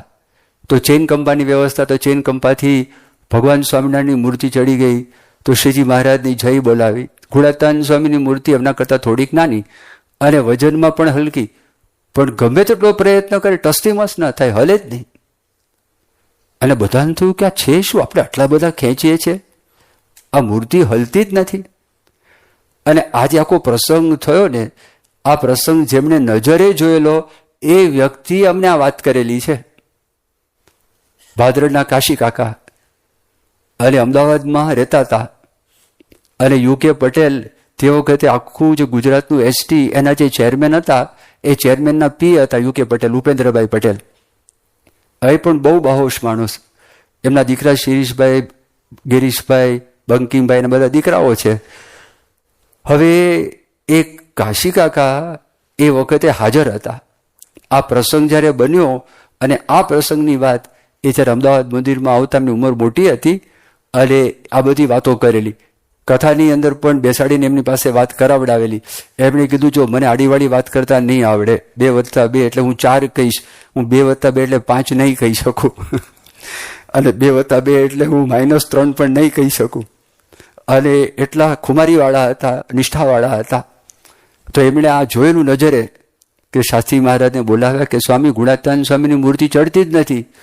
ત્યારે સ્વામી શાસ્ત્રીજી મહારાજ સ્વામી પાસે હાથ જોડ્યા કે સ્વામી આપના માટે વડતાલથી નીકળ્યા છે અને આપના માટે આ બધા માન અપમાન છે, માન અપમાન સહન કર્યા છે, તો આપ દયા દ્રષ્ટિ કરો, કૃપા દ્રષ્ટિ કરો અને આપ બિરાજો. અને સ્વામીએ પેલી નાનો કોશ હતી એ મૂર્તિ નીચે સહેજ આમ નાખી અને કીધું ઉપાડો. તરત મૂર્તિ ઉપડી ગઈ અને મૂર્તિ ત્યાં આગળ પહોંચી ગઈ અને એ સ્થાનમાં બેસી ગઈ. 1972ની સાલમાં પ્રમુખ સ્વામી મહારાજે સ્પેશિયલ ટ્રેનની યાત્રા નીકળેલી અને સ્પેશિયલ ટ્રેન યાત્રામાં લગભગ 900 જેટલા હરિભક્તો હતા અને 100 જેટલા સંતો હતા અને 16 ડબ્બાની ગાડી હતી ટ્રેન. હવે એમાં બધાને પીરસવાનું, બધાને કનેક્શન, 16 ડબ્બાનું કનેક્શન હતું અને બધામાં સ્પીકર મૂકેલા. પ્રમુખ સ્વામી કથા કરે, બધા ડબ્બામાં સંભળાય અને બધા બોમ્બેના કિશોરો અને યુવકો પીરસવાની સેવા કરતા હતા. એમાં એક બહુ બળ્યો હતો. હવે સ્પેશિયલ ટ્રેન હોય ને તો એક્સપ્રેસ ટ્રેનને પહેલાં જવા દે, મેલ ટ્રેનને પહેલાં જવા દે, પણ સ્પેશિયલ ટ્રેનને સૌથી છેલ્લો નંબર લાગે. પહેલાં તો સરકારની બધી ટ્રેનો ને આ તો તમે પેલી કરેલી હોય એટલે ધીમી ધીમી જાય વચ્ચે, પછી ત્યારે ફાસ્ટ ઉપડે, ત્યારે ફાસ્ટ ઉપડે. ત્યારે એક બળ્યો છોકરો નાસ્તા માટે નીકળે ને સવારે, ટોપલો એક હાથમાં ટોપલો, ચાલુ ટ્રેનની નીચે ઉતરે અને ચડી જાય પાછો બાજુના ડબ્બામાં આપે. હવે પછી બાપા પાસે ફરિયાદ કરી બીજા યુવકોએ કે સ્વામી એક છોકરો હતો, એનું નામ નથી કહેતો, તો એને કીધું કે સ્વામી આ આવું કરે છે. પછી કીધું સ્વામી કે તમે એને સમજાવ્યું નહીં, તારે ન કરવું જોઈએ આવું. એણે કીધું સ્વામી સમજાવે તો ખરું, પણ એ એમ કે છે ને કે બાપા બેઠા છે ને, આવું બોલ્યા. પ્રમુખ સ્વામી કીધું બાપા તો બેઠા છે પણ બાપાએ બુદ્ધિ નથી આપતી. બાપા તો બેઠા છે પણ બાપાએ બુદ્ધિ નથી આપી કે ચાલુ ટ્રેન ન ઉતરાય, ન ચડાય, નિયમનું પાલન કરવું પડે. એટલે આ તો કંઈક આવું કંઈક થાય અથવા બીજું કંઈક થાય તો જેટલું ભગવાને બુદ્ધિ આપી છે આપણે બધા પુરુષાર્થ પ્રયત્ન કરવાના છે અને એમને આ મહેનતરૂપી ભક્તિ આપણી કરાવી છે. તમે અત્યારે જો હાર્ટની હોસ્પિટલ છે તો હાર્ટની હોસ્પિટલની અંદર આપણે ત્યાં આગળ તેજસભાઈ છે, તો તેજસભાઈ બહુ જ સિનિયર ડૉક્ટર કહેવાય, બહુ સિનિયર ડૉક્ટર કહેવાય. અને એનો જે આખો પ્રભાવ, ડૉક્ટર નિકુલભાઈ છે ને, એ નિકુલભાઈ એ પણ ઇન્ટરવેન્શનલ કાર્ડિયોલોજીસ્ટ છે અને એમને પણ અત્યાર સુધીમાં લગભગ 8-9 હજાર તો એન્જિયોગ્રાફી અને 2-4 હજાર એન્જિયોપ્લાસ્ટી તો કરી લીધી છે. પણ એ 2-3 વર્ષ માટે આમની પાસે તેજસભાઈની પાસે એ જોતા હતા. તો એનું હોસ્પિટલની અંદર ખાલી હાજરી, એની ઉપસ્થિતિ અને એ જે બધું ઇન્સ્ટ્રક્શન આપે અને જ્યાં એમને અમેરિકામાં ટ્રેનિંગ લીધેલી કેટલાક વર્ષો માટે સારામાં સારા ડૉક્ટરોની પાસે. હવે એમના પપ્પા મધુભાઈ એ પણ કાર્ડિયોલોજિસ્ટ, પણ ઇન્ટરવેન્શનલ કાર્ડિયોલોજિસ્ટની ફિઝિશિયન. હવે નાની ઉંમરની અંદર પત્ની ધામમાં જતા રહ્યા. હવે આ છોકરો નાનો તેજસને મોટો કરવાનો હતો, પણ ખબર નહીં પૂર્વના સંસ્કારી આ જીવ તેમણે તે વખતે જ નક્કી કરેલું. તેના કપડાં છે ને સફેદ જ કપડાં પહેરતા અને કેટલું ખાવાનું વર્ષો સુધી, બહુ મોટી ઉંમર, મને 2-1 વર્ષ થયા હશે હમણાં, મધુભાઈ અમુક શરૂ કર્યું. વર્ષો સુધી ખાલી સુરણ, બાફેલા મગ, ભાત, દહીં, ઘઉં નહીં, એક જ પ્રકારનો ખોરાક એનો, અને રેગ્યુલર એક્સરસાઇઝ કરે, આ બધું કરે. હવે થયું શું, એનું ગામ સોજિત્રા, આ 6 ગામના પટેલ. તે સોજિત્રાની અંદર એ દર અઠવાડિયે એક વખત ત્યાં આગળ બધાને ફ્રી ટ્રીટમેન્ટ આપવા માટે જાય. તો ક્રમ પ્રમાણે ત્યાં આગળ ગયા હોય અને એની પાસે જે સામાન્ય મેડિસિન્સ હોય, મેડિસિન્સ બધી લઈને ગયા હોય. આણંદ નજીકમાં હોય તે ત્યાંથી કંઈ દવા મગાવનો તો થઈ શકે. એમાં થયું શું, આપણે 29 સેક્ટરમાં ગોવર્ધનભાઈ, જેને ત્યાં પ્રમુખ સ્વામી મહારાજનો ઉતારો ઘણી બધી વખત થયેલો છે, તો એ ગોવર્ધનભાઈ તો એમના દીકરા રમેશભાઈ સૌથી મોટા, એ લોકોનું મૂળ મૌધા ગામ, અને રમેશભાઈ મોટા, પછી જ્યોતિન્દ્રભાઈ અને ઘનશ્યામભાઈ 3 દીકરાઓ, 3 અમેરિકામાં છે.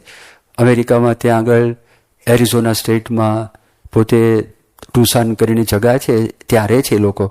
તો રમેશભાઈ છે ને એના મિત્ર મધુભાઈ થાય. મધુભાઈની ઉંમર 4 વર્ષ કરતાં એના કરતાં મોટી. પ્રમુખ સ્વામી મહારાજને વાયરલ ઇન્ફેક્શન થયું સારંગપુરમાં, અને આ ફિઝિશિયન અને આ એમના મિત્ર, એટલે ડૉક્ટર મધુભાઈને વાત કરી કે મધુભાઈ તમને એક વાત કરું, મારા ગુરુ છે પ્રમુખ સ્વામી મહારાજ, તો તમે એમને જોવા માટે આવી શકો? કે ક્યાં આગળ છે? સારંગપુર. સારંગપુર ક્યાં આવ્યું? તો કે અમદાવાદમાં હતા, અહીંથી 145 કિલોમીટર દૂર થાય. તો કે હું આવું, વાંધો નહીં. હવે એનો દીકરો તેજસ 12મા સાયન્સની પરીક્ષા, અરે આ બાજુ એમણે આ વાત કરી, એટલે કીધું કે સારું હું આવું. તો ત્યાં આગળ ગયા, બાપાને જોયા, બધી દવાઓ આપી, અને પહેલી જ વખત સારંગપુર, અને આ તો પ્રમુખ સ્વામી મહારાજ, અને તો આપણે ક્યાં વાત કરી, સત્પુરુષ મહાન સ્વામી મહારાજને કોઈ મળે, પ્રમુખ સ્વામી મહારાજને મળે તો ડૉક્ટર કોણ છે જ પ્રશ્ન થાય. કોણ કોના ડૉક્ટર? તો અશ્વિનભાઈ મહેતા એ બહુ સિનિયર મોસ્ટ બોમ્બેના, આખા કદાચ ઇન્ડિયાના ઇન્ટરવેન્શનલ કાર્ડિયોલોજિસ્ટ કહેવાય. એ પ્રમુખ સ્વામી મહારાજને જોવા આવ્યા હતા, અને પ્રમુખ સ્વામી મહારાજને કીધું કે સ્વામી કોણ કોના ડૉક્ટર છે એ જ પ્રશ્ન છે. સ્વામી કહે જો આ તો અરસપરસ છે, તમે અમારા દેન, અમે તમારા જીવના, બસ જાઓ. અરસપરસ છે, અમે ડૉક્ટર, તમે ડૉક્ટર, અમે તમારા જીવના ડૉક્ટર, તમે આ દેના ડૉક્ટર, એમ કરીને સ્વામી વાત કરી. એટલે એ તો બહુ રાજી થયા મધુભાઈ. પણ બીજે દિવસે પછી નીકળવું હતું એમને, કારણ કે તેજસની બીજે દિવસે પરીક્ષાની અંદર પરીક્ષા ખંડમાં મૂકવા માટે મધુભાઈ પોતે જ હતા. એટલે કીધું સ્વામી હું નીકળું. સ્વામી કે ના, સવારે અમારી પૂજા પતી જાય ને પછી તમે જજો. એટલે પૂજામાં બેઠા, અને પૂજામાં તો પ્રાર્થના, મૂર્તિના પદો, મહિમાના પદો એ બધું આવે. વાતાવરણ જુદું લાગ્યું. પૂજા પત્યા પછી બોલાવ્યા, આશીર્વાદ આપે, હવે તમે જાઓ. તો તેજસ છે, તો તેજસને બોર્ડમાં નંબર આવ્યો. બીજે મેડિકલ કોલેજમાં first MBBS, second MBBS, third MBBS, દરેક વખતે મોટે ભાગે ફર્સ્ટ જ હતા, ક્યારેક સેકન્ડ આવે. પછી આગળ જે કર્યું એમાં MDમાં ગોલ્ડ મેડલિસ્ટ થયા, DMની અંદર પણ આગળ વધ્યા. આ બધું થયું. એ મધુભાઈને પ્રાર્થનામાં એટલો રસ લાગ્યો. જે દિવસે તેજસ ભણીને બહાર નીકળ્યા એ દિવસે મધુભાઈ પોતાની ક્લિનિક, દવાખાનું બંધ કરી દીધું, અને બંધ કરીને તેજસને બધું સોંપી દીધું. અને એ સવારે આવે, આપણે શણગાર આરતીમાં મંદિરે, અમદાવાદ મંદિરે આવે, અને અમદાવાદ મંદિરે આવી અને ત્યાં આગળ સવારની કથા અટેન્ડ કરે. કથા અટેન્ડ કર્યા પછી 9 વાગે ફરી વખત મંદિરમાં આવે, 3 ખંડ, 12 વાગ્યા સુધી એક એક ખંડની અંદર બેસી અને એ છે ને માળાનો જપ, સ્વામિનારાયણ મંત્રનો જપ. પછી પેલું આ મશીન આવે છે ને, તમે કંઈક પડે દબાવો ટક ટક થાય, એટલે એનાથી પછી શરૂ કર્યું. અને પછી ઘરે જાય તો ઘરે પણ આપણી તે વખતે બધી કેસેટો આવતી, ઓડિયો કેસેટ સાંભળે, એ બધું કરે. એ જ પ્રવૃત્તિ અત્યાર સુધીમાં, એ પ્રવૃત્તિ તો એટલું બધું એને પ્રેક્ટિસ પડી ગઈ. કથા કરતા હોય ને એનું છે ને નામ રટન ચાલુ હોય, નામ રટન મનમાં ચાલુ હોય, કથા ચાલુ, કથા બધી સાંભળે, નામ રટન પણ ચાલુ હોય. મેં એમને પૂછ્યું મધુભાઈ કેવું તમને થાય? અહીંયા એકદમ શાંતિ છે, એકદમ શાંતિ. એટલે એ વ્યક્તિ જો તેજસ સત્સંગની અંદર તો કારણ કે બધા કામમાં આવે નહીં. એમણે પૂછ્યું પ્રમુખ સ્વામી મહારાજ માટે તમારો ભાવ કેવો? તેમણે એવી વાત કરી, તેજસે કીધું મારા બાપુજી બહુ પ્રામાણિક છે, મારા બાપુજીના ગુરુ પ્રમુખ સ્વામી મહારાજ છે, માટે મને એમના માટે ખૂબ માન છે. હવે આ તેજસ બોલ્યો, જો આ થાય છે, કેટલી આજે આપણે લાગે પ્રાર્થના કરીએ છીએ, આ સામાન્ય વાત નથી. યોગી બાપાને તો મેં તમને દ્રષ્ટાંત આપ્યું. પ્રમુખ સ્વામી મહારાજ જો 1980ની સાલમાં મુંબઈમાં ભગવાન સ્વામિનારાયણનો 199મો જન્મદિવસ ઉજવવાનો હતો. આપણને જમીન મળે નહીં, મ્યુનિસિપાલિટીને પૂછ્યું, મ્યુનિસિપાલિટી ના પાડી દીધી કે આઝાદ મેદાન છે, આઝાદ મેદાન કાંઈ ધાર્મિક કોઈ સંસ્થાને કે ધાર્મિક કાર્યક્રમ કરવા માટે આઝાદ મેદાન નથી. ના પાડી દીધી એમણે તો. ચોપાટી, પેલા ચોપાટીના મેદાનમાં કરવાનું હતું, એમાં મ્યુનિસિપાલિટી ના પાડી દીધી. આઝાદ મેદાનમાં ના પાડી દીધી. પછી ક્રોસ મેદાનમાં ના પાડી દીધી. એટલે પ્રમુખ સ્વામી મહારાજને વાત કરી, સ્વામી આ મહારાજનો જન્મદિવસ ઉજવવો કેવી રીતે, જગા તો મળતી નથી. સ્વામી કે બધા સંતોને રાતની તમારી સભા પતે, અડધો કલાક છે ધૂન કરવાની, સ્વામિનારાયણ સ્વામિનારાયણ સ્વામિનારાયણ ધૂન કરવાની. એ રોજ કાર્યક્રમ 15 મિનિટ કે અડધો કલાક રોજ કાર્યક્રમ ચાલે. અને આ બાજુ બધા મહેનત કરે. અને સ્વામી કે તમે ચાલુ રાખજો. આખો મોટો પ્રસંગ છે આ એકદમ. અને એ પ્રસંગની અંદર આખું તંત્ર એવું થાય છે કે એમાં અમદાવાદમાં એક હરિભક્ત રહેતા હતા, પુરુષોત્તમ દાસ કરીને. એ કેવા માણસ, નિષ્ઠાવાળા ખરા, પણ સમયાની અંદર છે ને કોઈ દિવસ જ્યારે જવાનો હોય ને પાછા એ રજા લેવા ના આવે. શાસ્ત્રીજી મહારાજની કોઈ દિવસ રજા ના લે કે સ્વામી હું જાઉં છું. શાસ્ત્રી મહારાજ ધામમાં ગયા, યોગી બાપા આવ્યા, ઉત્સવ થાય, ઉત્સવમાં આવે, કથામાં બેસે, બધું કરે, પણ રજા લેવા ન જાય કે સ્વામી હું જાઉં છું. કેમ નહીં? એ કે રોકી દેતો. પણ રોકવામાં વાંધો શું છે કે જો મને મંદીની રોટલીઓ ફાવે નહીં, મારે ગરમ પાણી જોઈએ, અને મંદીનું ખાવાનું મને ફાવે નહીં, અને મને રોકવાનું કે ના પડાય નહીં, એટલે હું રજા લેવા માટે જાઉં નહીં. એમાં 1979 સાલની અંદર એવું થયું કે મણિભાઈ સલાડવાળા ધામમાં ગયા. એ નિમિત્તે પારાયણ રાખેલી હતી અટલાદરાની અંદર. હવે એના મિત્ર થાય એટલે પારાયણમાં ગયેલા. અને આ પારાયણમાં ત્યાં આગળ ગયા, અને ખબરની ધૂનમાં એ બધા રજા લેવામાં હરિભક્તો જતા હતા ને દર્શન કરવા, એ લાઈનમાં ઘૂસી ગયા. અને એને છે ને સુરત રહી જ નહીં કે મારે રજા નથી લેવાની. એ જેવા આવ્યા અને બોલાઈ ગયું એનાથી કે પ્રભુ સાહેબ મહારાજને કે સ્વામી હું જઉં છું અમદાવાદ, રજા લઉં. સ્વામી કે રોકાઈ જાઓ.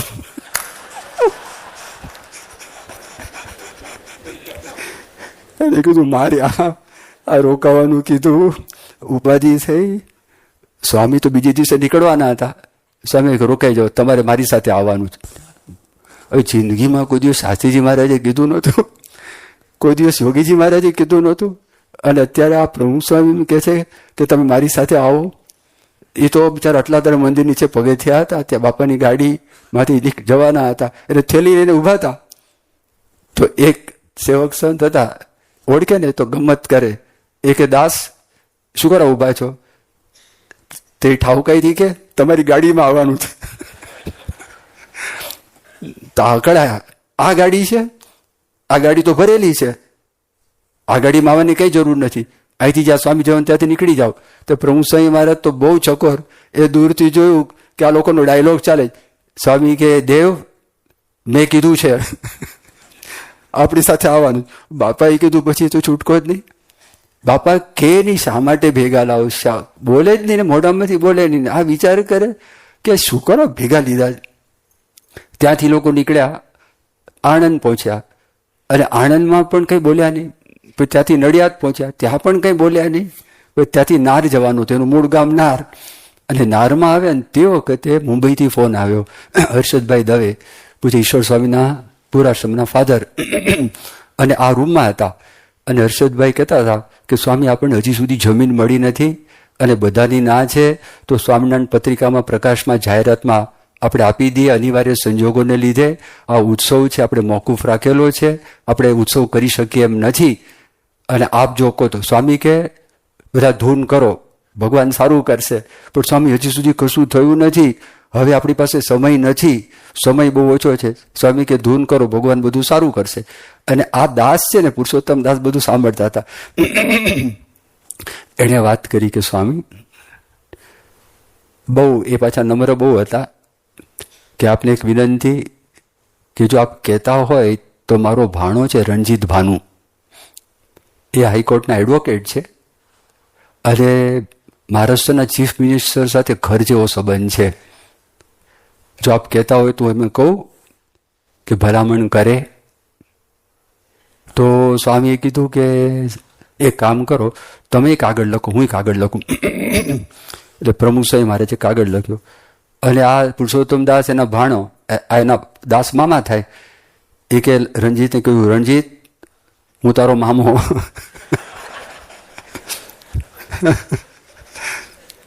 અરે તને ખબર નહીં હોય, પણ આ પ્રમુખ સ્વામીના ગુરુ શાસ્ત્રીજી મહારાજ, તું જ્યારે નાનો હતો ત્યારે તને વર્તમાન એણે ધરાવ્યા છે. અને આજ દિવસ સુધી મેં તને એક પણ પત્ર મારા કામ માટે લખ્યો નથી. અને આ મારો સ્વાર્થ નથી, પણ તારા ગુરુ આ એના માટેનું આ કામ છે. ત્યાં ઉત્સવ કરવો છે ને જમીન મળતી નથી, માટે તું મદદ કર. હવે મામાનો કાગળ આવ્યો, એને કીધું કે આ તો once in a blue moon જેવું છે, એકદમ ઓચિંતો કાગળ આવ્યો છે અને મામાનું કામ કરવું પડશે. એટલે બધું મળ્યા, બધું પૂછ્યું. તો એક રમણીકભાઈ ઠક્કર હતા, પછી હર્ષદભાઈ દવે, પછી કોઠારી બાપા પોતે, એટલે બધા જ પ્રયત્ન કરતા હતા. અને બધે ઠેકાણે વાત તો હતી જ, એટલે બધાનું પ્રેશર તો હતું જ. પછી ત્યાં આગળ જે ક્રોસ મેદાન હતું ને, તો ક્રોસ મેદાનની અંદર અલગ અલગ બધા ક્લબના જગાઓ હતી. એમાં ગોવન્સ ક્લબની જગા હતી, લગભગ 10,000 સ્ક્વેર મીટર કેવી જગા હતી. અને રણજીત ભાનુ ત્યાં આગળ ગયા અને જઈને વાત કરી કે ભાઈ આવી રીતે આ આગળ સ્વામિનારાયણ સંસ્થા છે, બોચાસણવાસી BAPS સ્વામિનારાયણ સંસ્થા, તો એમને આ જમીન જોઈએ છે ઉત્સવ માટે. કીધું કે અમે તો અમારો નિયમ છે, અમે કમિટીએ પસાર કર્યું છે અને કમિટી નક્કી કર્યું છે કે આ જમીન આપણે આપવાની નથી કોઈ ધાર્મિક સંસ્થાની. આણે કીધું કે કમિટીવાળાએ નક્કી કર્યું છે. એમાંથી કમિટીના એક મેમ્બર આ રણજીત ભાનુના અસીલ ક્લાયન્ટ. તો કમિટી તમે લોકો ભેગા થઈને નક્કી કર્યું છે, તો તમે ભેગા થઈને નક્કી કરી શકો. એ તો ખબર હતી. પ્રમુખ સ્વામી તો શા માટે દાસને રોકે અને હુંકારા ભેગા ફેરવે અને બોલે જ નહીં, અને એને બિચારાને ઉત્પાત થયા જ કરે, બોલતા નથી, શેના માટે ભેગા ફેરવે છે. અને ત્યાં પહોંચ્યા સિવાય વાત કરતા નથી, બધો કાર્યક્રમ કરે છે. અને પછી તો ત્યાં આગળ સ્વામી નક્કી જ કર્યું, આપણી પાસે પ્રાર્થના કરાવે, સમજાવે છે, આપણા બળથી કશું થતું નથી. સૂકો પાપડ હોય ને, શેકેલો પાપડ, એ શેકેલો પાપડ ભાંગવાની પણ શક્તિ આપણામાં નથી. મહેનત બધી કરવાની, યશ એમને આપવાનો, અને પ્રાર્થના બધી કરવાની. અને ભગવાન જો અંતરથી કરેલી પ્રાર્થના એ જરૂર સાંભળે છે. હવે આપણે કાલથી આપણે જે રોજ પ્રાર્થના કરીએ છીએ તો એના પર આપણે વાત કરીશું. આપણે બોલીએ છીએ ને રોજ, હે મહારાજ, હે સ્વામી, હે પ્રમુખ સ્વામી મહારાજ, હે મહંત સ્વામી મહારાજ, સૌને સત્સંગનું યથાર્થ સુખ આવે તે માટે સર્વની સર્વ સમસ્યાઓનું નિરાકરણ કરજો. અંતઃશત્રુ થકી, અહમમત રૂપી માયા થકી તથા કુસંગ થકી રક્ષા કરજો. આપનામાં તથા આપના ભક્તોમાં અખંડ દિવ્ય ભાવ રહે, સૌના દાસાનું દાસ થઈ રહેવાય, સર્વત્ર સર્વકાળે ગુણનું દર્શન થાય અને સમ વધારવાનું બળ મળે. અને આ દેહે એકાંતિક ધર્મ સિદ્ધ કરી અક્ષરપુરુષોત્તમ સિદ્ધાંત અમારા જીવમાં દ્રઢ થાય, અને આ દેહ એકાંતિક ધર્મ સિદ્ધ કરી અક્ષરધામ પામી એવા આશીર્વાદ આપજો. અને આ પ્રાર્થનાની પરિપૂર્તિ માટે તેમજ પરમ પૂજ્ય મહંત સ્વામી મારું સ્વાસ્થ્ય અખંડ સારું રહે, વિશ્વમાં સંપન્ન શાંતિ સપાય, સૌ તને મને ધને સર્વ પ્રકારે સુખી રહે અને સૌના શુભ સંકલ્પો પૂર્ણ થાય. શ્રી સ્વામિનારાયણ ભગવાનની જય.